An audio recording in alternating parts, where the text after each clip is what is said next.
है कि एक व्यक्ति 9% के सालाना साधारण ब्याज की दर पर 32,000 रुपये उधार लेता है और उसे 10% के सालाना चक्रवृद्धि ब्याज की दर से बैंक में जमा करा देता है। तीसरे साल के अंत तक उससे धन में कुल कितनी वृद्धि होगी।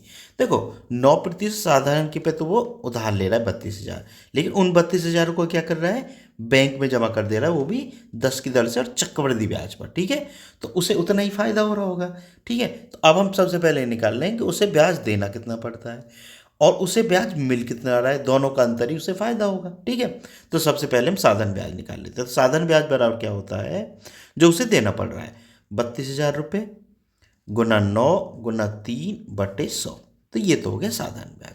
या फिर मैं अपने तरीके से बताऊंगा, वो जरा देख लेना, है ना। 9 की गुना कर, 9 दूनी 18, 9 तिया 27 और 1 28। ठीक है, और फिर 3 की गुना कर दो, 3 अट्ठे 24 और 3 अट्ठे 24 और 2 26, 3 दूनी 6 और 2 8। और देखो भाई 1 जीरो पीछे थी, तो इतने रुपये ब्याज बना साधारण, जो कि उसने पे किया। ठीक है, अब मेरा वाला तरीका क्या है कि भाई 10% चक्रवृद्धि ब्याज की दर है। ठीक है, तो चक्रवृद्धि ब्याज की दर 10% ले रहा है वो, पहले साल ली फिर दूसरे साल ली, तो पहले 2 वर्ष का ब्याज निकाल लो। 10 गुना मेरे वाले तरीके से 10/100। देखो वैसे तो सारे बच्चे जानते ही हैं मैं कैसे करता हूँ, तो मैं डायरेक्ट कर देता हूँ। चलो डायरेक्ट कैसे होगा, 32,000 गुना 33.1/100। ठीक है, 2 जीरो से 2 जीरो कट गई, इसको हल कर लो तो 2 एकम 2। ठीक है, 2 तिया 6 और 2 तिया 6, 3 एकम 3, 3 तिया 9, 3 तिया 9। इसको हल करो, 2 6 3 9, 6 9 15 और 9 1 10। ठीक, अब देखो 1 जीरो यहाँ लगी है, दशमलव का भी एक ही अंक यहाँ लग जाएगा, तो इसका मतलब उसका ब्याज कितना बना, 10,592। अब तुम लोग ये कहोगे ये 33.1 कहाँ से आया भाई। तो देखो 33.1 यहाँ से आया।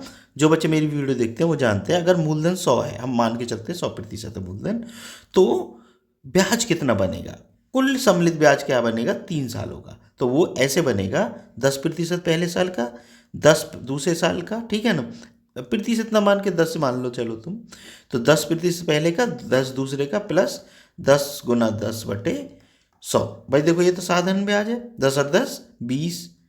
ठीक है, 20% अगर सम्मिलित रूप से देखा जाए ब्याज दर और समय का। ठीक है, लेकिन चक्रवृद्धि ब्याज में क्या होता है, ब्याज पे भी ब्याज लगता है, तो ये जो ब्याज हुआ इस पे 10% ब्याज लगा। अब इसको हल कर लो जरा, 0 से 0, 0 से ये 2 जीरो कट गई, 10 और 10 20 और 1 21 तो ये आ गया।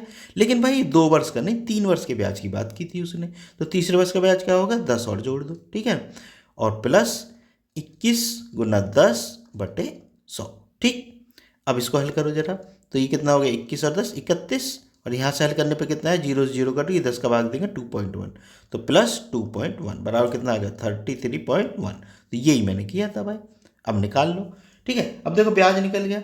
अब ब्याज हमारा निकल गया, देखो प्रैक्टिस होगी तो तुम तुरंत कर दोगे इसको हल, 33.1 ही लिखोगे मेरी तरह सीधा। ठीक, अब देखो ये है 10,592 और ये है 8640, दोनों को घटा दो।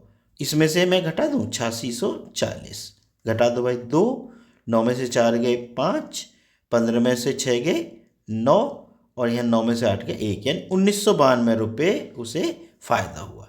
ठीक है बच्चों, बात समझ गए होगे।